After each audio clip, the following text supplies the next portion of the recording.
Hallo daar, dis Igno van Niekerk en baie welkom in hierdie die derde les in die reeks oor landskapfotografie. In hierdie les gaan ons 'n bietjie kyk na rame. Nou, hierdie foto wat jy voor u sien is 'n tipiese Suid-Afrikaanse landskap, maar langs die pad geneem en dit lyk nie of daar werklik veel aangaan in die landskap nie.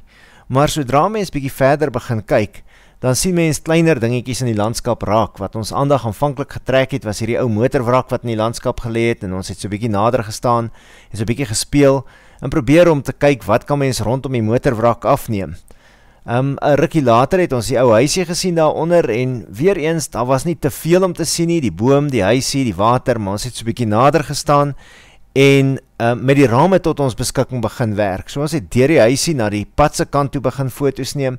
Weer eens was daar nie te veel nie, maar die denkproses en die proses van landskapfotografie wat so handig was, onthou ons het hier afgeklim langs 'n pad waar oënskynlik niks was nie. Ons het die motorwrak gesien wat so bietjie aandag getrek het. Ons het die huisie gesien, so het een ding tot 'n volgende gelei. Nou van die huisie af het ons aangestap na 'n volgende motorwrak toe en het ek weer van rame probeer gebruik maak.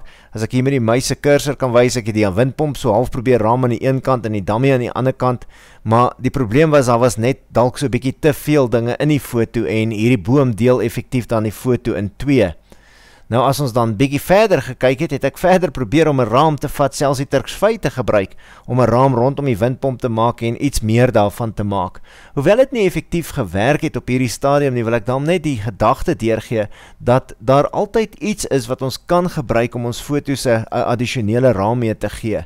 Ek het die regop metode probeer en weer eens die windpomp probeer raam en net langs hierdie Turksvye was daar 'n ou motorwrak weer eens en ek het sy deur gebruik om dan uiteindelik die foto te raam. Soos ek in 'n vorige les gesê het, kan 'n mens altyd na die swart en wit alternatiewe ook kyk.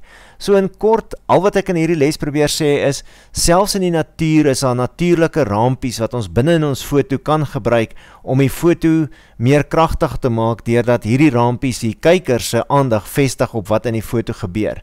Belangrik dus is, onthou, sodra jy uitklim uit die motor uit, gaan die foto's die een na die ander lei en baie dikwels kan ons vind dat ons ongelooflike landskappe kry binne in 'n plek waar ander mense eenvoudig sou verbyry. Geniet die fotografie en onthou, ry altyd met die oë oop vir ongelooflike landskappe. Dis hoekom ons foto's neem.